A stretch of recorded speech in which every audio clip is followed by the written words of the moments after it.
या कि जो, अब बात नहीं करोगे, जो धारावाही चालक होता है उसके चारों ओर क्या उत्पन्न होता है? चुंबकीय क्षेत्र। ठीक, और स्टेट ये कहता है कि यदि हम किसी चालक में धारा बहाएंगे तो उसके चारों ओर क्या उत्पन्न होगा? चुंबकीय क्षेत्र। पिछले चैप्टर में पढ़ चुके हैं धारा का चुंबकीय प्रभाव। लेकिन जो उल्टा सोचने वाले होते हैं वो साइंस का ज्यादा भला किए हैं, ज्यादा ग्रोथ किए हैं, ज्यादा खोज किए हैं।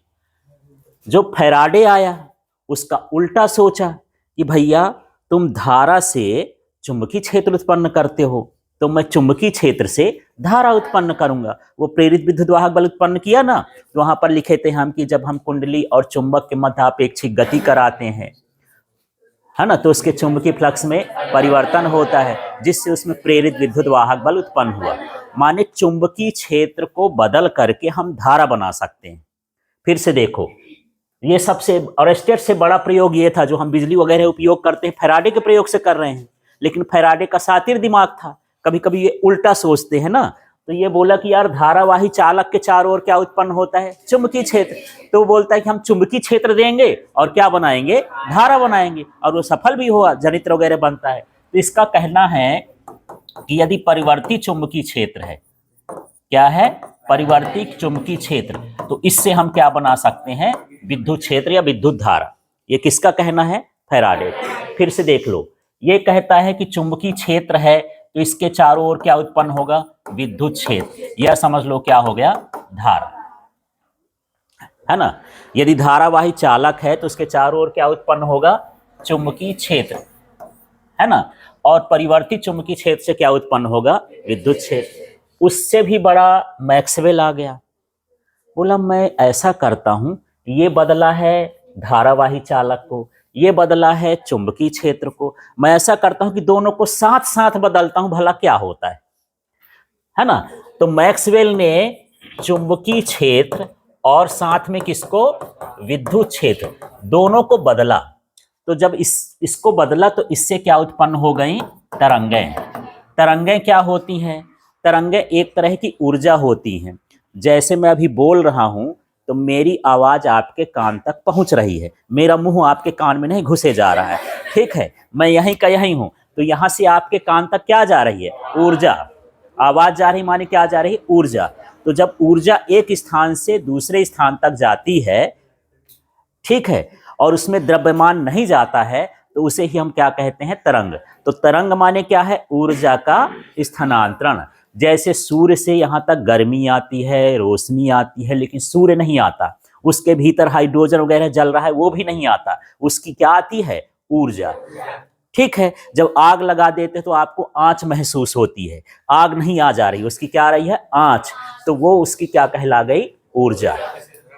और ये इतना बड़ा प्रयोग है कि आज जो हम टेक्नोलॉजी के ज़माने में जी रहे हैं वो मैक्सवेल के कारण जी रहे हैं। मोबाइल चल रहा है, भाई कहाँ से इसमें आवाज़ आ जा रही है, कहाँ से यहाँ वहाँ जा रहा है, इसके भीतर क्या बन रही है? तरंग। ठीक, वायरलेस है, इसमें तार जुड़ी है क्या? नहीं जुड़ी है, सब बेतार है। हम ये टीवी चलाते हैं तो डिस्क का लगाते हैं, अब डिस्क प्रोग्राम हो रहा है बम्बई दिल्ली में, दिख रहा है यहाँ, कैसे आता है? वहां से घूमते फिरते आ रहे हैं, मटकते पटकते यहाँ डांस करने नहीं आ रहे हैं, लेकिन यहाँ दिख रहा है। वो सारा सबसे पहले उनका जो प्रोग्राम है या रिकॉर्डिंग है तो उसको क्या बनाते हैं? तरंग। तरंग को भेजते हैं सैटेलाइट, सैटेलाइट से पूरी धरती में भेजते हैं, और उस सैटेलाइट से तरंगों को हम क्या करते हैं? खींचते हैं, और ये सारी चीज चला लेते हैं। अब ये माउस है यार, ये देख लो, तार वार नहीं लगा, इसको दबाओ, इसमें असर होता है, उल्टा उल्टा काम यहाँ होता है, असर उधर होता है, ठीक है ना। तो हाँ, कोई भी बना सकता है। तो इससे क्या निकलती है? तरंग निकलती है। पूरा सिस्टम आज के जमाने में क्या हो रहा है? वायरलेस, वायर का पता ही नहीं चल रहा। आजकल तो ये भी सिस्टम आने वाला है, कहते हैं खोज चल रही है कि आप जो बिजली लगाते हो, हम बस तार वार फंसाते हैं, सीधे मीटर लगेगा, उसमें सिस्टम रहेगा कि कार्ड वार्ड लगाओ और बस वायरलेस सिस्टम से पूरा चलेगा।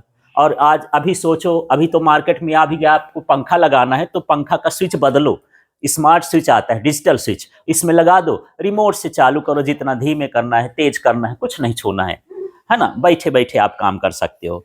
तो ये सारा किसका देन है? मैक्सवेल का। ठीक है, तो चलो फिर से देखते हैं। और स्टेट क्या कहता है यार? धारावाही चालक चारों ओर क्या उत्पन्न करता है? चुंबकीय क्षेत्र। फैराडे क्या कहता है? परिवर्ती चुंबकीय क्षेत्र से विद्युत क्षेत्र या विद्युत क्षेत्र को हम धारा भी कह सकते हैं, क्या उत्पन्न होती है? धारा। उसका उल्टा हो गया। और जो मैक्सवेल आया तो बोला यदि हम चुंबकीय क्षेत्र और विद्युत क्षेत्र को मिला करके बदलें तो क्या उत्पन्न होगी? तरंग। अब ये तरंग का नाम क्या रख दिया? जैसे ये चुंबकीय क्षेत्र और विद्युत क्षेत्र दोनों से मिलकर बन रही है तो इसका नाम क्या हो गया? विद्युत चुंबकीय तरंग है। पाठ का नाम आ गया है ना। तो जो विद्युत क्षेत्र और चुंबकीय क्षेत्र के परिवर्तन से उत्पन्न होती है उसे हम क्या कहते हैं? विद्युत क्षेत्र, विद्युत चुंबकीय तरंग कहते हैं। तो तीनों का योगदान समझ में आया? ठीक है, ये दो पहले पढ़ चुके थे, अब नया मेहमान यहाँ पर आया है। तो क्वेश्चन आता है कि विद्युत चुंबकीय तरंगों की खोज किसने की? तो किसने की? मैक्सवेल ने की। ठीक है, अब हम बात करते हैं ये विस्थापन धारा की। ये विस्थापन धारा क्या होता है? Displacement current. ठीक है, देखो करंट तार में जाए तो समझ में आता है। मान लो मैं इधर से करंट ले गया और एक तार थोड़ा दूर ले गया, मान लो यही मिल रहा है, यही है। ठीक है, ये बताओ क्या ये गैप है तो इसका करंट इसमें जाएगा? नहीं जाएगा। चला जाएगा? भाई को चला जाए तो बता ना, मैं भी कनेक्शन करवा दूंगा ऐसे, है ना। तो देखो, लेकिन इसमें ऐसा हुआ कि यदि हम यहां पर संधारित्र लगा दें, क्या लगा दें? संधारित्र, तो इस गैप में भी क्या बनता है? करंट। इस गैप में क्या है? हवा है, या फिर हवा भी हटा दो तो परावैद्युत पदार्थ। हवा भी एक तरह का क्या कहलाता है? परावैद्युत। तो गैप में भी जब धारा बन जाए, बिना तार के धारा बन जाए, तो उसको हम क्या बोलते हैं? विस्थापन धारा। जैसे कभी कभी देखो जो टावर वाली लाइन होती है, टावर का मतलब ये मैं मोबाइल टावर की बात नहीं करता हूं, जो ऊंचे ऊंचे खंभे होते हैं जिसमें तार जाती है, बिजली वाले खंभे।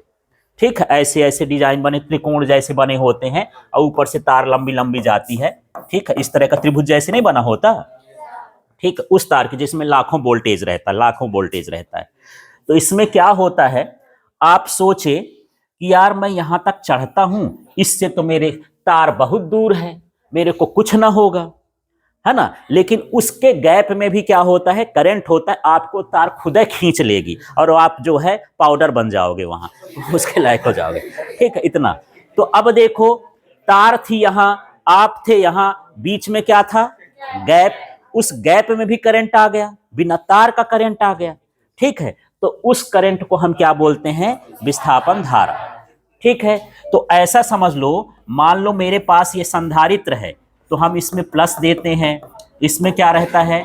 माइनस देते हैं, और यहां पर हम जो धारा दे रहे हैं ये है चालन धारा सी। इसके बीच में क्या है? गैप है। तो ये करंट उधर जाएगा? नहीं जाएगा।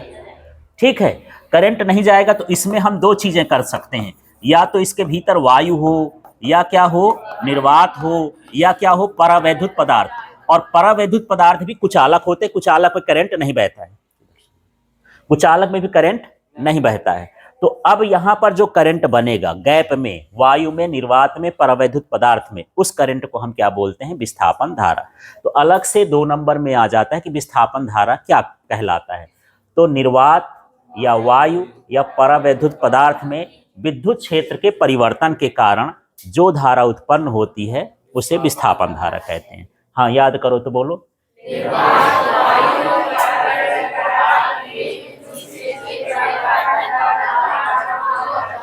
विस्थापन धारा। ठीक है, अब ये लाइन कभी कभी खाली स्थान में आती है तो ऐसे लिख देता है, एक शब्द लिखेगा इसमें नहीं, यही निर्वात में विद्युत क्षेत्र के परिवर्तन के कारण उत्पन्न धारा खाली स्थान धारा कहलाती है। तो क्या है? विस्थापन धारा। तो कभी निर्वात लिखता है, कभी वायु लिखता है, कभी परावैद्युत पदार्थ लिखता है ना। और जब आपको परिभाषा आ जाएगा कि विस्थापन धारा किसे कहते हैं तो आप तीनों लिखोगे। खाली स्थान में तो उसकी मर्जी है, चाहे जो लिख दे। ठीक है, अब विस्थापन धारा का ये सूत्र होता है, आई का मतलब धारा होता है और डी का मतलब विस्थापन, अंग्रेजी में डिस्प्लेसमेंट बोलते हैं, इसलिए इसको क्या लिखते हैं? डी। तो ये क्या हो गया? विस्थापन धारा। और जो तारों में बहती है उसको हम क्या बोलते हैं? चालन धारा। उसको क्या बोलेंगे? चालन धारा। अच्छा, इधर आ गया है। ठीक है, तो चालन धारा को हम क्या लिखें? आईसी। और इसके भीतर जो धारा बनेगी वो क्या होगी? आईडी। तो फिर से देख लो, आईसी कहां बहेगी? बाहर तार में, इसको बोलेंगे कंडक्शन करंट। जो तारों में धारा बहती है, जैसे हम यहाँ पर तार लगा के इनमें सब करते हैं, वो कौन सी धारा हो गई? चालन धारा। और जो ये गैप में धारा बनती है उसको हम क्या बोलेंगे? विस्थापन धारा। ठीक है, तो यहाँ पर अब देख लेते हैं इसका नाम क्या हुआ। और ये शुरू के चैप्टर में निर्वात की विद्युतशीलता, और ये क्या है? हाँ, कौन सा? चुंबकीय फ्लक्स है। चुंबकीय फ्लक्स नहीं है ये, ई लिखा है तो विद्युत फ्लक्स। विद्युत फ्लक्स, यदि मैं बी लिखता तो चुंबकीय फ्लक्स, चुंबकीय क्षेत्र को बी से न दर्शाते हैं। और dt क्या हो गया? समय अंतराल हो गया। तो यदि परीक्षा में आ जाए कि विस्थापन धारा किसे कहते हैं, अक्सर ये 2 नंबर में आता है, तो परिभाषा में लिखोगे निर्वात वायु या परावैद्युत पदार्थ में विद्युत क्षेत्र के परिवर्तन के कारण उत्पन्न धारा को विस्थापन धारा कहते हैं। इसका सूत्र लिखेंगे, सूत्र के बाद बताएंगे कि ID का मतलब विस्थापन धारा, एप्सिलॉन नॉट का मतलब निर्वात की विद्युतशीलता, d फाई का